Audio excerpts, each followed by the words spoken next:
Something felt off. He was yelling angrily, then stormed off, saying, "No way am I letting some old woman stay in my house anymore. I want a divorce." I was shocked by his sudden demand for a divorce, but I only had one answer. "Yeah, okay." "What?" Jack exclaimed, sounding completely shocked. "Are you serious?" "Hi, I'm Elizabeth. I'm 47 years old and work in an office. Jack, my husband of 23 years, is 50. He's a senior manager at a regular company. When we first got married, Jack loved me deeply, and we were happy together. But over time, our relationship grew cold. We have a daughter, Lily, who recently graduated from college. Once she started her job, she moved out to live on her own. After she left, it was just Jack and me at home, and we barely talked. When we did, it usually turned into an argument. Jack never helped with house chores. His laziness annoyed me more and more every day. One evening, I came home late from work. As soon as I walked in, I saw Jack lying on the couch, watching TV. He knew I had just come in, but he didn't say a word or even look my way. I thought, if you're home before me, can't you at least cook dinner or tidy up a little? But Jack never did anything like that. He was the type to leave his dirty clothes all over the place. "Can you at least put your clothes in the laundry basket?" I asked. "Yeah, I'll do it later," he replied lazily. "When is later?" "After dinner. I'm starving." "Where's dinner?" "Are you serious right now?" I snapped. "I just walked in the door. If you want dinner so badly, either wait or help me make it." "No way. I'm exhausted from work. And house chores. That's a woman's job. Stop complaining and just do it." "You know, the way you talk to me is so disrespectful," I said angrily. "Who cares? I'm the boss. Everyone at work loves me." "I don't believe that. I doubt anyone there actually likes working with you," I retorted. "That's enough. What a nagging wife you are. This is all your fault for working so late in the first place. It's the busy season. Everyone is working late, not just me," I explained. "Well, if everyone's doing overtime, they must all be terrible at their jobs," Jack mocked. "Don't insult my coworkers like that. Then quit your job if it's so hard." "Why should I? I like my job, and you were the one who said I could keep working when we got married. That was years ago. Now, it's just pathetic that your company still employs someone as old as you." "Pathetic?" I shouted. "Don't talk to me like that. I'm just being honest. Now stop arguing and get dinner ready." "I'm done with this," I said, grabbing my bag. "I'll go eat out instead." "What? Seriously?" I didn't respond. I walked out the door, ending the ridiculous argument. That's how it always was with Jack, constant fighting. When our daughter Lily still lived at home, we had family conversations. But ever since she moved out, all Jack and I do is argue. I thought we got married because we loved each other. How did our relationship become so distant and cold? When Jack and I first met, he did everything he could to win me over. He was kind, attentive, and went out of his way to make me happy. He proposed to me, and back then, I thought being loved and getting married was the ultimate happiness for a woman. Now the fact that Jack had turned into someone so distant and uncaring made me feel disappointed and angry. Over the past few years, I started noticing things that didn't feel right. I even suspected Jack might be cheating on me, but he was always careful, and I couldn't find any solid proof. I thought about hiring a private investigator, but a part of me still wanted to trust him. After 23 years together, I didn't want to give up on our relationship. Even though things were tough, I kept working hard at my job and managing the house. Then, one day, Jack said he had something to tell me. "What is it?" I asked, feeling uneasy. Suddenly, Jack exploded with anger. He yelled, "I can't stand being around an old woman anymore. I want a divorce." I was stunned, but deep down, I wasn't entirely surprised. "Yeah, okay," I said calmly. "What?" Jack looked completely shocked. "Are you serious? We're talking about a divorce, right? I know what it means. It's the end of our marriage. Don't you care about what people will think?" "I don't care. Plenty of people get divorced. Why should I be any different?" Jack hesitated, looking confused. "I didn't think you'd agree so easily. You're the one who brought it up. What were you expecting? That I beg you to stay?" "No, I just didn't expect this," Jack admitted. "Then let's get it over with. Do you have the divorce papers ready?" "Not yet," he said, clearly caught off guard. I shook my head and sighed. Seriously? You brought this up without even being prepared? How typical. Shut up. I'll go get them now, Jack yelled and stormed out to find the papers. When he came back, I looked him straight in the eye. Are you absolutely sure about this? Just sign the damn papers, he shouted. Fine, I said. But let me make one thing clear. I'm not the one who's been unfaithful. Why are you suddenly saying all this? I told you I'm not having an affair, Jack yelled. Honestly, it's more suspicious that you're denying it so much, I replied. Let's just sort out the property and make everything clear. Jack looked surprised that I was so calm about the divorce. I guess he didn't expect me to agree so easily, but with the way he'd been treating me lately, who wouldn't want a divorce? I had a stable job, and we had no financial problems. I didn't need him to live my life. After the divorce was finalized, I called our daughter, Lily, to tell her about it. As expected, she was shocked at first. But then she said, Honestly, Mom, I'm not that surprised. I've seen how he talks to you, and I get why you'd agree so quickly. By the way, I asked, has he called or texted you since the divorce? Not yet, but I'm sure he'll try today. Jack always spoiled Lily to make up for the fact that he wasn't around much when she was growing up. But Lily didn't have much respect for him. When she was little, he was always too busy with work to show up for school events or parent-child activities. It made her feel really lonely, and as she got older, seeing how he treated me only made her dislike him more. Honestly, Mom, he's such a jerk. The worst father ever. Oh wait, he just texted me. What did he say? He said he's lonely and wants me to come over. I sighed. Well, you don't have to go if you don't want to. I don't want to see him at all. But I'm so glad I can see you without any drama now, Mom. Let's go out for dinner sometime. Of course, I said, smiling. Yay, but seriously, Mom, why did Dad ask for a divorce so suddenly? It's weird. Well, I said, thinking back, he kept denying he was cheating on me, even though I never asked. Maybe he's actually having an affair. If he is, that makes him an even bigger jerk. Yeah, but I'm just guessing. If it's true, I don't ever want to see him again. After we finished talking, I hung up the phone. About a month later, Lily and I met at a cafe. Mom, it's been a while. You look amazing. You're glowing. Thanks, I said. Maybe it's because I'm finally stress-free. You're living on your own now, right? Yeah, I moved into an apartment near my office. The commute is easier, and I don't have to clean up after anyone else anymore. I have more time to spend with friends and enjoy my hobbies. I'm just happy now. That's so great to hear. Honestly, I wish you divorced him sooner. You're right. Who would want to stay married to someone with his attitude? Exactly, and the way he talked to you. Did you know he called you an old hag? He actually said that. That's disgusting.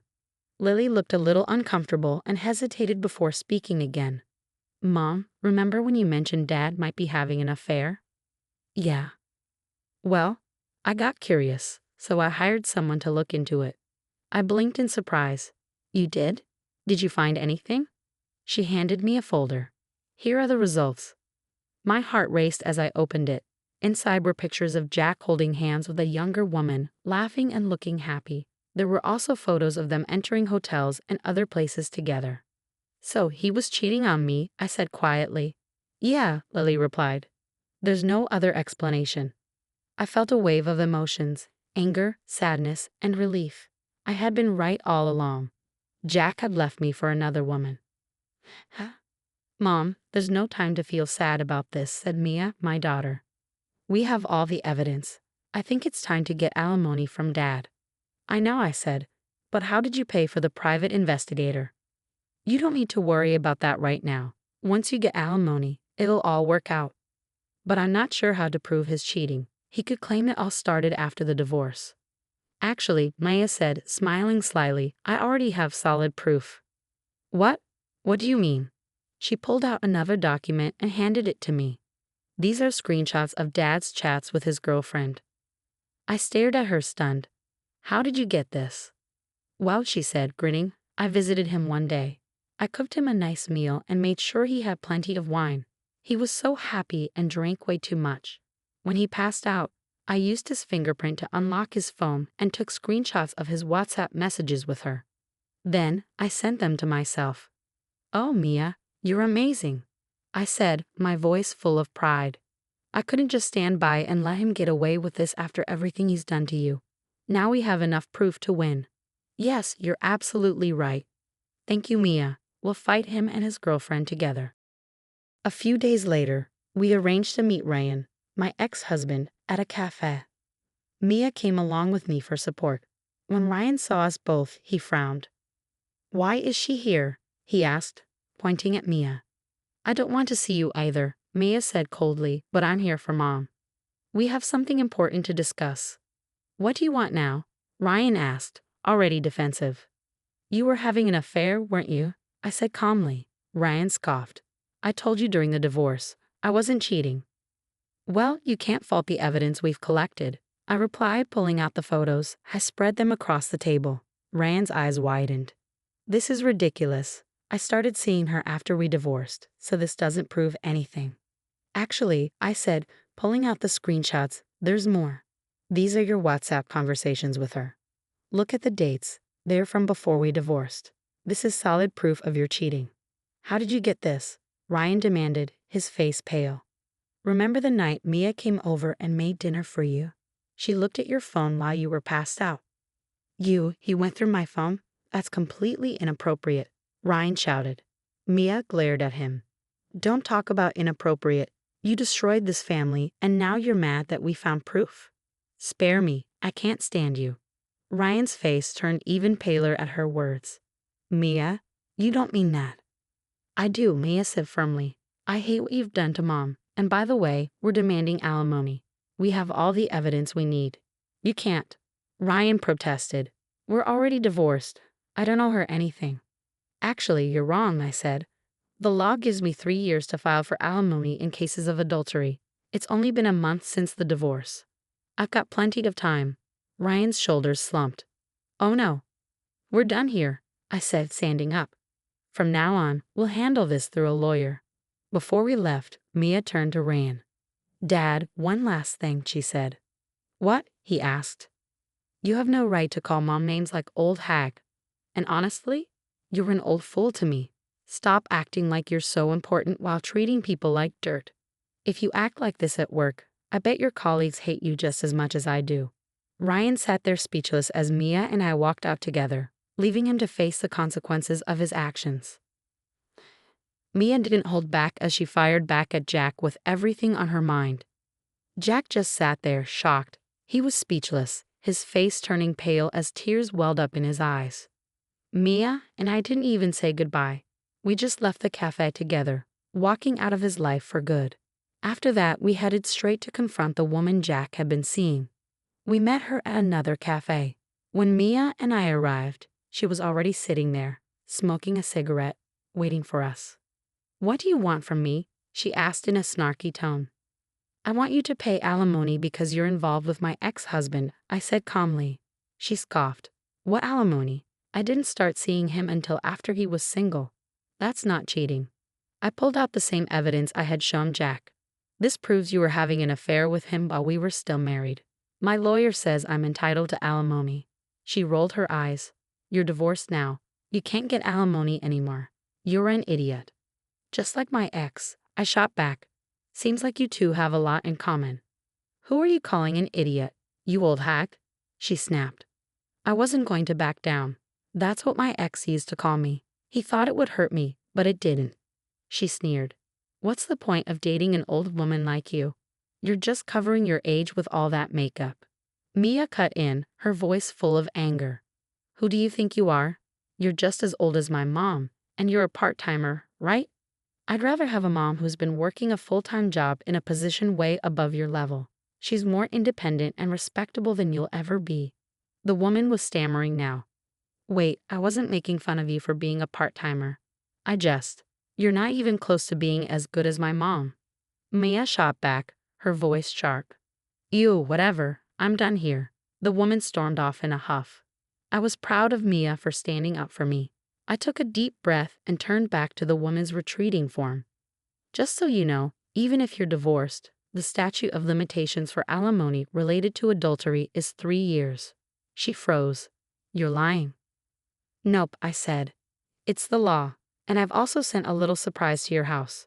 Your husband's going to know all about your affair now. She turned back to face me, her face turning white. Wait, you can't do that. What if I got divorced, huh? That's your business, not mine, I said calmly. But you destroyed families, and now you're going to face the consequences. The woman stood there, completely stunned, as Mia and I walked out of the cafe. We left feeling lighter, knowing we'd taken control of the situation. After everything, both my ex-husband, Jack, and his lover paid me the alimony. The woman's husband also took legal action against them. They ended up living in extreme poverty as a result. Oh, and I also sent the evidence to Jack's workplace. His infidelity spread throughout the company, and I heard he was removed from his senior manager position. My daughter works with someone from Jack's company, and she told me Jack was the most disliked senior manager there. When he was removed, everyone was celebrating. It wasn't hard to imagine why. I couldn't help but laugh, picturing how satisfied everyone must have been with the outcome. The one thing Jack had, his high-paying job, was taken from him, and now no one cared about him anymore. At best, he'll live the rest of his life alone and isolated. Meanwhile, I'm thriving in both my career and personal life. I visit my daughter and friends often, enjoy my hobbies, and live life on my terms. I had no idea Jack, who constantly belittled me, was such a terrible husband and a cheater. Thankfully, I have an amazing daughter. She's like a Mission Impossible agent, coming up with such a clever plan to expose her father's affair. The way she helped prove the infidelity and secure the alimony was incredible. I'm so proud of her, and I know now Elizabeth is finally free to live her life however she wants. Thank you for watching until the end. Please subscribe to the channel if you liked this story. See you next time.